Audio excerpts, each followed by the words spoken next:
The water was a cold fist clenched around her body.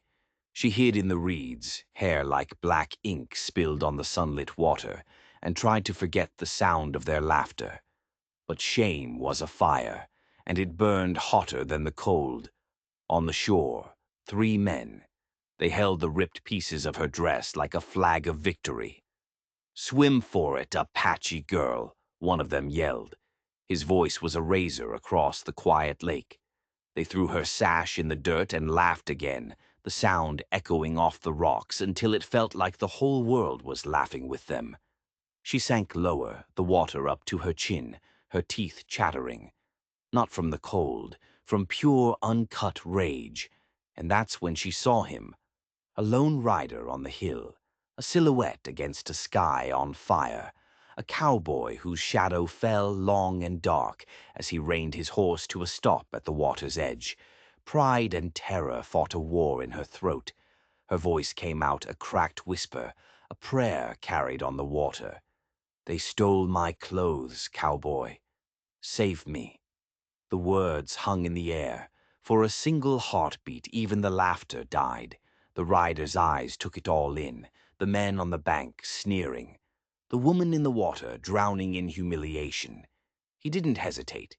He swung down from his horse, his boots hitting the ground with a thud that felt like a challenge. One of the men laughed, a broken, ugly sound. "What's it to you, stranger? Just an Indian girl. A bit of fun." The cowboy didn't answer. His hand went to the heavy coat slung over his saddle. His jaw was a hard line. His eyes were cold steel. He started walking toward them, each step a promise, and their smiles began to shrink. They felt the air get heavy, the way it does before a storm. They were looking at a man who had forgotten how to joke. "My name is Elias Red Feather, and I've heard many stories where cruelty had the loudest voice, but the silence that comes when one good man decides to speak is always louder." The cowboy shrugged his coat from his shoulders. He knelt by the shore, holding it out to her. His voice was low, but it cut through the air like a blade. "Come out," he said. "You've nothing to fear while I'm here." Hope and shame collided in her chest. Her legs were trembling stumps beneath the water, but she reached. Her fingers brushed against the rough wool, and it felt like salvation. The men cursed, backing away now, their cruel game spoiled. The lake that had been her prison became the first witness to her rescue. The coat fell across her shoulders, heavy and warm, a shield against the world. He wrapped it tight around her, and the shaking in her body finally began to slow. For the first time since their ugly laughter started, she felt hidden, not like prey, like a woman being protected. The men shuffled their feet on the rocks, their grins gone sour. The cowboy stood to his full height, a mountain of a man against the sky.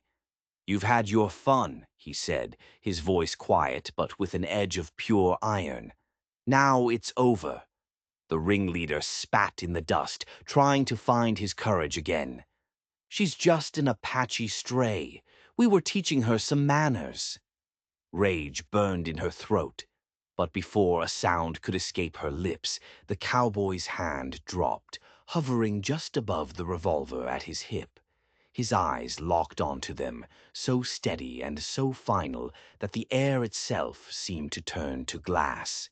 "Her manners," he said slowly, each word a stone dropping into a deep well, "are not for you to teach. I am Elias Red Feather. The frontier was filled with men who mistook cruelty for strength. But now and then a man would come along who knew that real strength was found in mercy, and in the courage to use it." The ringleader tried to laugh it off, but the sound was thin and cracked. "You draw on us? For a squaw?" The cowboy's eyes narrowed. His voice was so low the wind almost stole it. "I don't fight over women," he said, his words forged in some fire she couldn't imagine. "I fight for them." That line hit her harder than the icy water. Her knees almost gave out beneath the heavy coat. The trembling started again, but this time it wasn't from fear. It was something else entirely, something new and terrifying.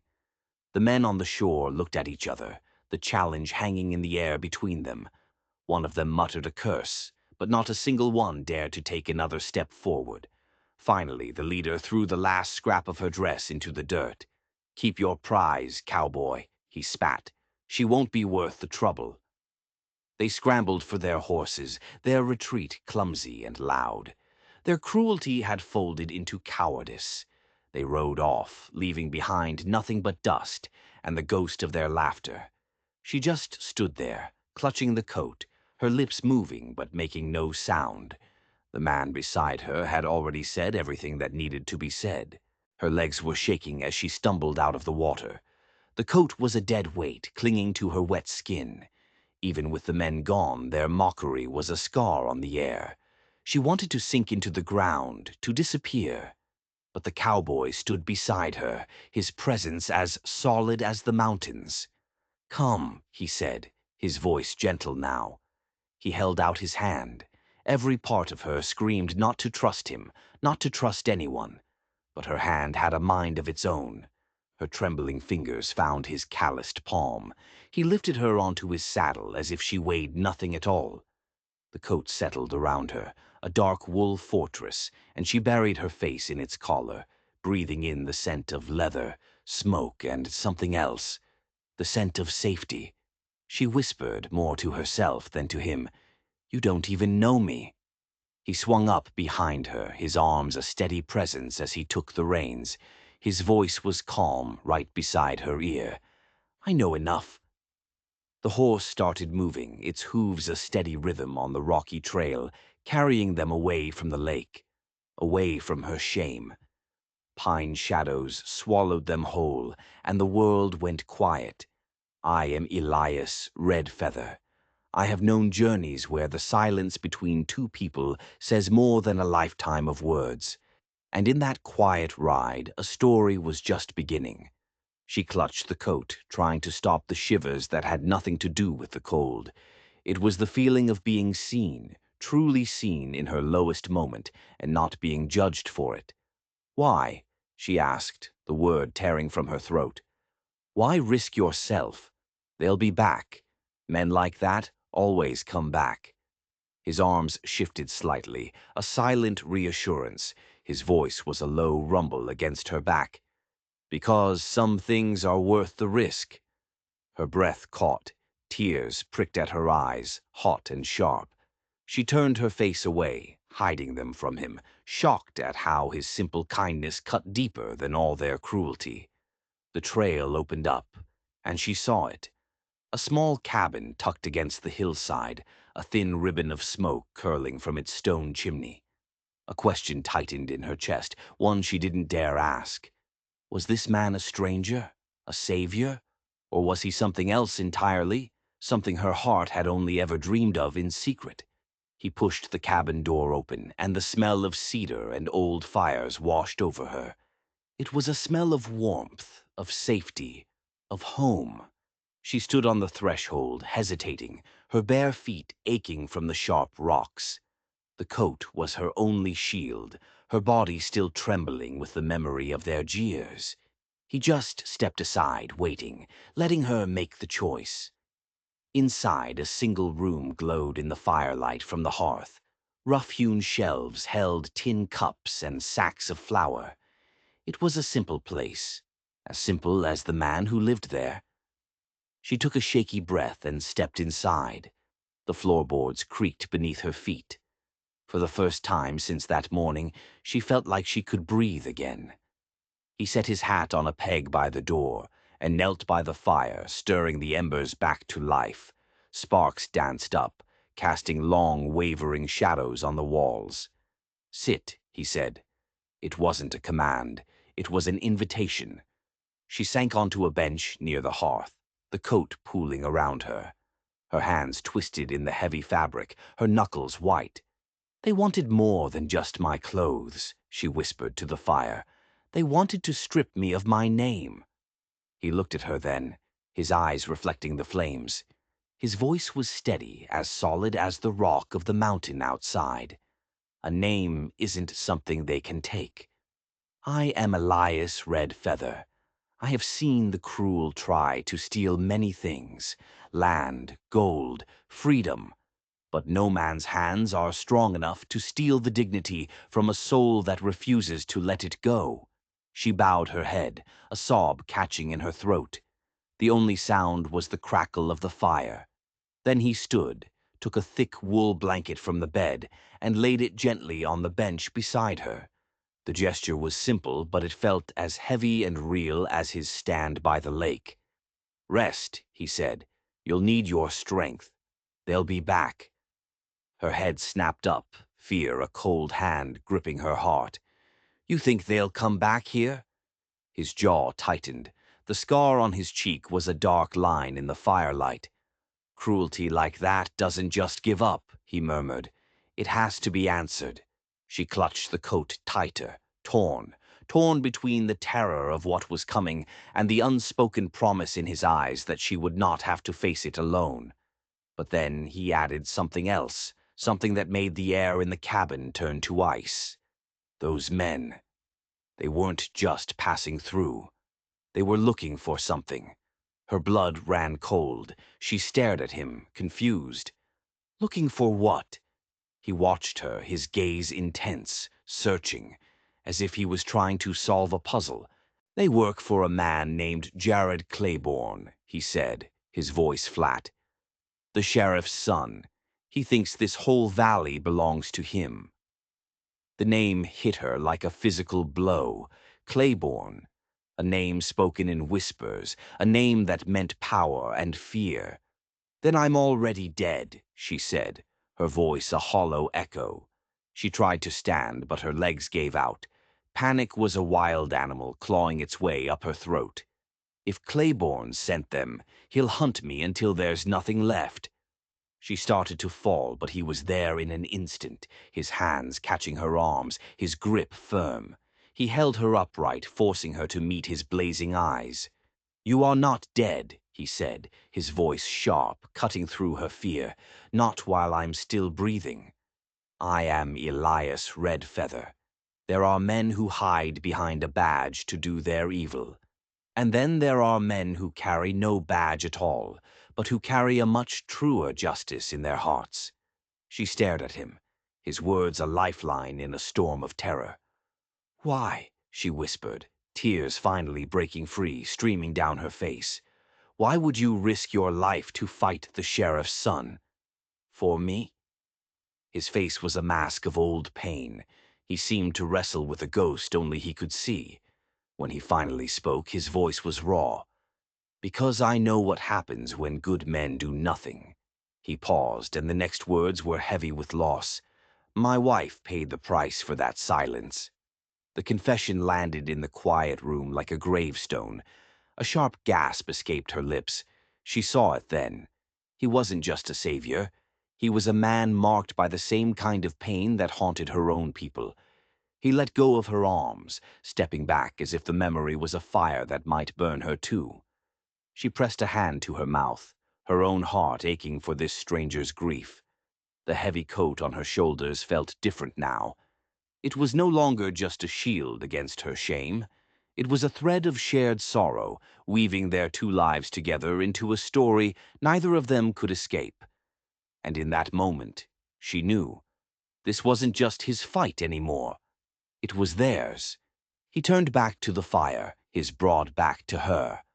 "My wife, Sarah, she testified against Claiborne's father once, about a land deal, about how he forced a family off their claim." His voice was low, filled with gravel and regret. "The sheriff made sure the case disappeared. A month later, Sarah's horse threw her. A terrible accident, they called it." He picked up a poker and jabbed at the logs, sending a shower of angry sparks up the chimney. "I knew it wasn't an accident, but I had no proof. I was just a farmer. They were the law. I stayed silent, and that silence, it has haunted me every day since." She could barely breathe. The air in the cabin was thick with ghosts. "So you came here for revenge?" she asked, her voice trembling. He shook his head, still not looking at her. Revenge is a fool's game. I came here for justice. I've been watching the Claibornes, waiting, learning their routines, their weaknesses. He finally turned, his eyes burning with a cold fire she hadn't seen before. Those men at the lake. I've seen them with Jared Claiborne a dozen times. They're his dogs. But they weren't just trying to scare you. He took a step closer. My wife kept a journal. She wrote about the family the sheriff cheated, an Apache family. She said they had proof the valley was stolen, an old Spanish deed. The Claibornes have been searching for it for years, trying to bury the truth for good. He stopped right in front of her, his gaze so intense it felt like he could see right into her soul. She wrote down their name, he said, his voice dropping to a whisper. The family's name was Black Moon. Her world tilted on its axis. The floor seemed to drop away beneath her feet. Black Moon. It was her mother's name. Her family's name. She stumbled back, her hand flying to her throat, to the small leather pouch she always wore, hidden beneath her clothes. The pouch her mother had given her on her deathbed, telling her to never, ever lose it. He saw the movement. His eyes narrowed. What is it? What do you know? She couldn't speak. The men at the lake.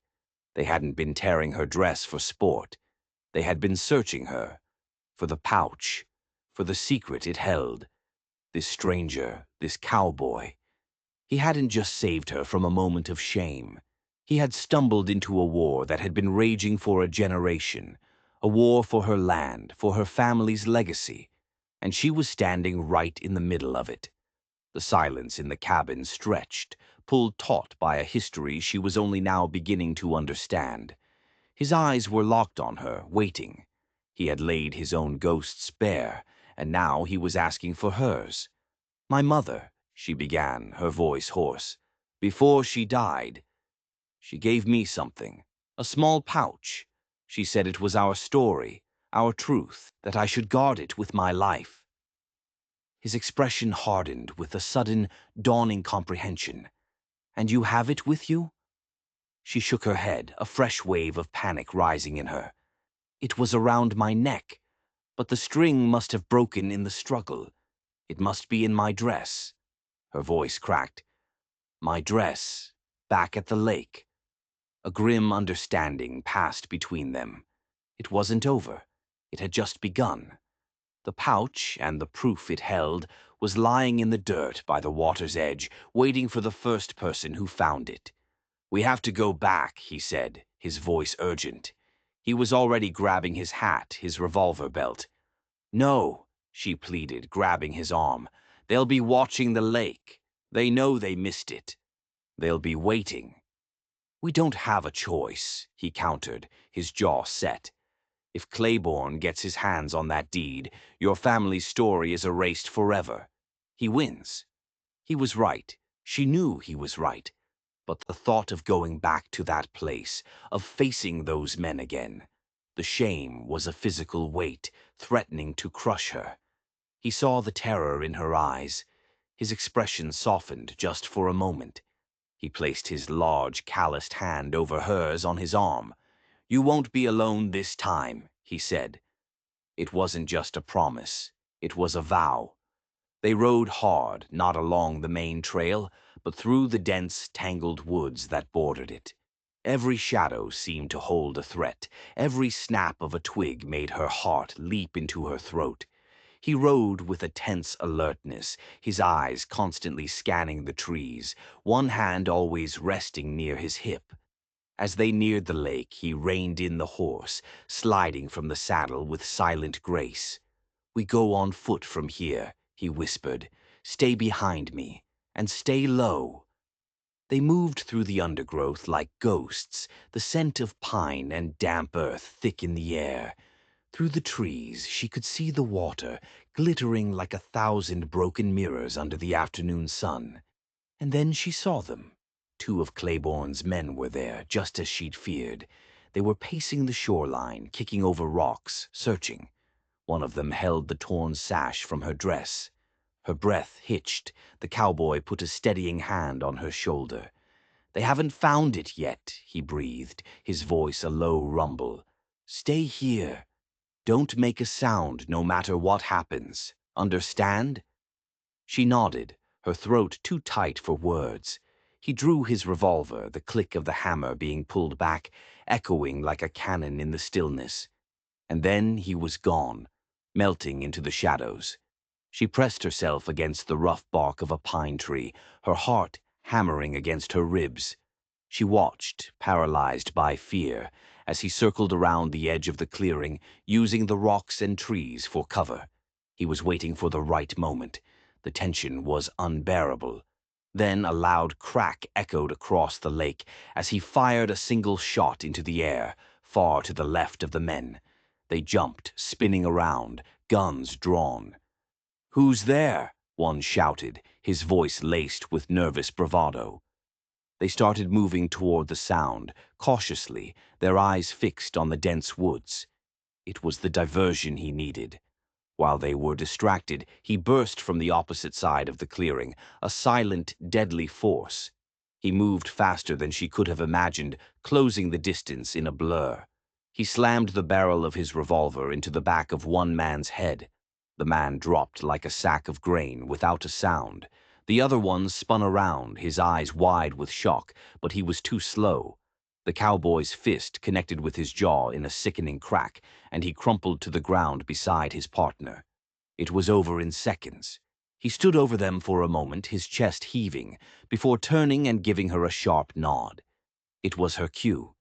She ran from the trees, her bare feet heedless of the sharp stones, her eyes scanning the ground frantically. There, the tattered remains of her dress lay in a heap near the water. She fell to her knees, her hands shaking as she searched the torn fabric. It was gone. The leather pouch was not there. A cold, bottomless dread opened up inside her. "It's not here," she gasped, looking up at him, her eyes wide with despair. "It's gone." His face was grim. He knelt beside her, his gaze sweeping the area. And then he froze. He was looking at the ground just beside where the dress had been. There were hoof prints in the soft mud, and one of them was deeper, more distinct than the others. "Someone else was here," he said, his voice low and dangerous. "After they left, but before we got back." He pointed, and she saw it. Lying half hidden in the mud, crushed deep by that single hoof print, was the flattened, broken shape of her leather pouch. It was empty. Someone had found it. Someone had taken the deed. But who? Before she could even process the loss, a new sound cut through the air. The thundering of hooves, not one or two horses. Many. They were coming fast. "It's a trap," he growled, pulling her to her feet. "They left these two as bait." Riders burst from the trees on all sides, surrounding them, cutting off any chance of escape. And at their head, sitting tall and arrogant on a black stallion, was Jared Claiborne. A cruel, triumphant smirk twisted his lips, and in his hand he held a weathered, yellowed piece of parchment. Her family's deed, her family's truth. "Looking for this?" Claiborne sneered, his voice dripping with venom. He held the deed up for her to see. "Took you long enough to come back for your trash." The cowboy pushed her behind him, his body a solid shield. His revolver was still in his hand, but they were hopelessly outnumbered. 10 guns were aimed directly at them. "You've got what you wanted, Claiborne," the cowboy said, his voice level, betraying none of the tension she felt. "Let her go." Claiborne laughed, a high, grating sound that scraped at her nerves. "Let her go? Oh, I don't think so. You see, this little piece of paper makes me the rightful owner of this entire valley." He waved the deed mockingly. "But it's so much more satisfying to know that the last of the Black Moon line is here to watch me claim it. Her father would have wanted her to have a front row seat as I wipe his memory from the earth." The casual cruelty of his words stole her breath. This wasn't just about land. It was about erasure, annihilation. But first, Claiborne continued, his eyes glittering with malice as they settled on the cowboy, we have to deal with you, the farmer who thinks he's a gunslinger. My father sends his regards, by the way. He was very disappointed to hear you were still asking questions about your wife's accident. So this was it. This was the end. Trapped, outgunned, with their last hope dangling from the fingertips of their most hated enemy. But then, the cowboy did something she didn't expect. He smiled, a cold, thin smile that didn't reach his eyes. You think that piece of paper is your prize, Jared, he said, his voice dangerously soft. You Claibornes always were fools. You steal, you cheat, you murder, and you never bother to read the fine print. Claiborne's smirk wavered. What are you talking about? That deed, the cowboy said, taking a slow, deliberate step forward, is worthless without the seal of the magistrate who signed it. A wax seal pressed with his family crest. And that seal isn't on the paper. A flicker of uncertainty crossed Claiborne's face. He glanced down at the deed in his hand. The cowboy pressed his advantage. My wife wrote about it in her journal. The magistrate was a man of honor. He knew your father was a snake. He split the authentication, the deed in one place, the seal in another.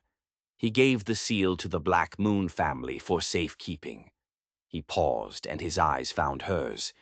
He gave it to her mother. Claiborne's face twisted in confusion, then rage. You're lying. There's no seal. Isn't there? The cowboy asked, his voice a silken threat. And in that moment, she understood. The pouch. Her mother's words. Guard it with your life. It is our truth. The deed was only half the truth. The other half. Her hand instinctively went to the simple, carved stone pendant that had been in the pouch along with the deed. The pendant she had managed to grab from the mud just seconds before Claiborne's men had appeared. The pendant that was now clenched tightly in her fist. It wasn't just a stone. It was a seal. Jared followed her gaze, his eyes widening as he saw the stone clutched in her hand.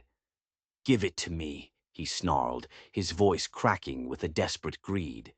He spurred his horse forward, reaching for her. The cowboy moved like lightning. He didn't fire his gun. He threw it. The heavy revolver spun through the air, slamming into Claiborne's outstretched hand with brutal force. Claiborne cried out, dropping the deed as he recoiled in pain. The precious parchment fluttered in the air.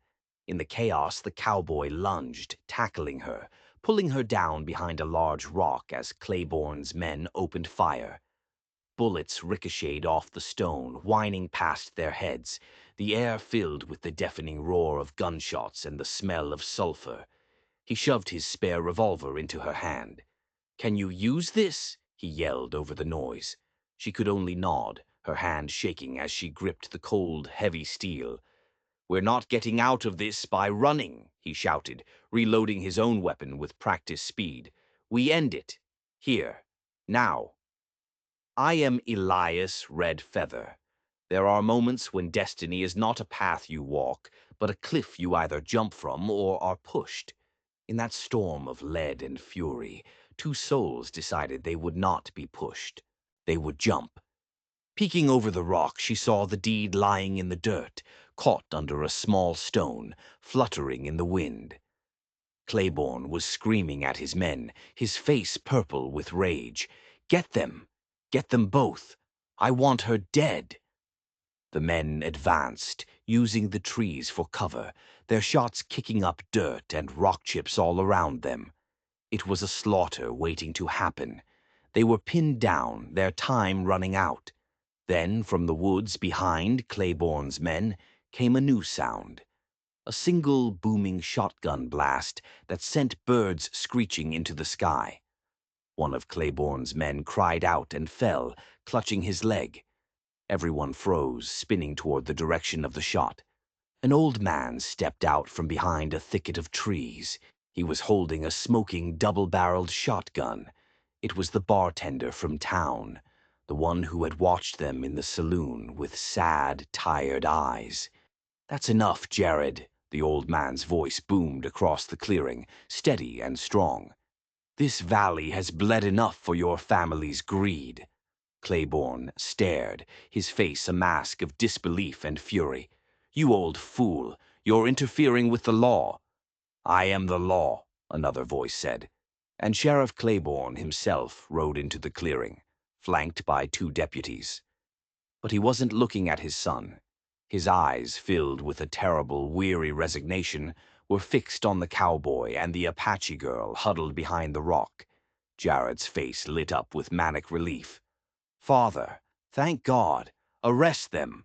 They attacked my men. They're trying to steal our land." The sheriff slowly dismounted, his movements heavy as if he were carrying the weight of the whole world on his shoulders. He walked past his son, his eyes never leaving the girl. He stopped a few feet from their rock.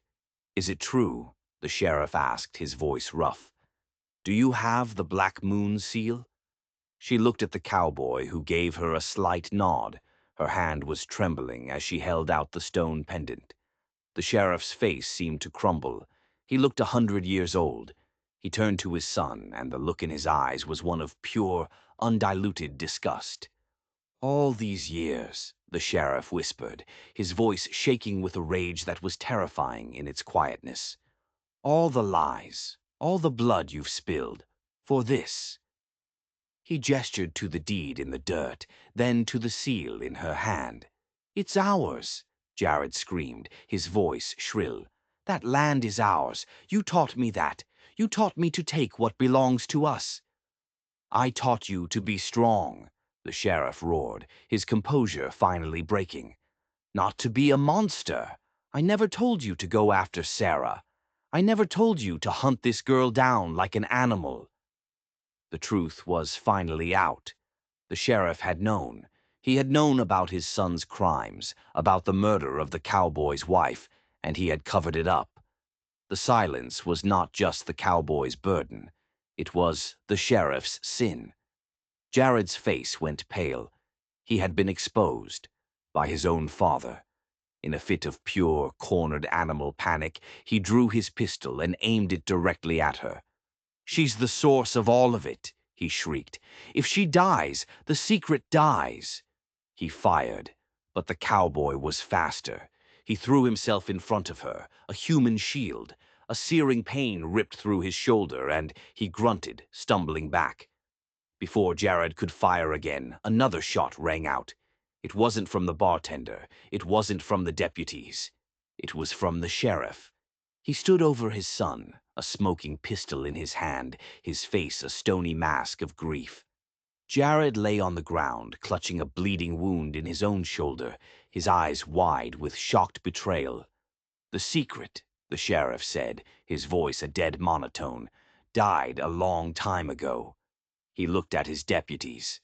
"Take him. Lock him up." The clearing fell into a stunned silence, broken only by the sound of Jared's pained whimpers as the deputies hauled him away. The fight was over. Justice, in its own twisted way, had finally arrived. The sheriff walked over to the deed lying in the dirt. He picked it up, his hand shaking. He looked at it, then at the seal still clutched in her fist. He held the parchment out to her.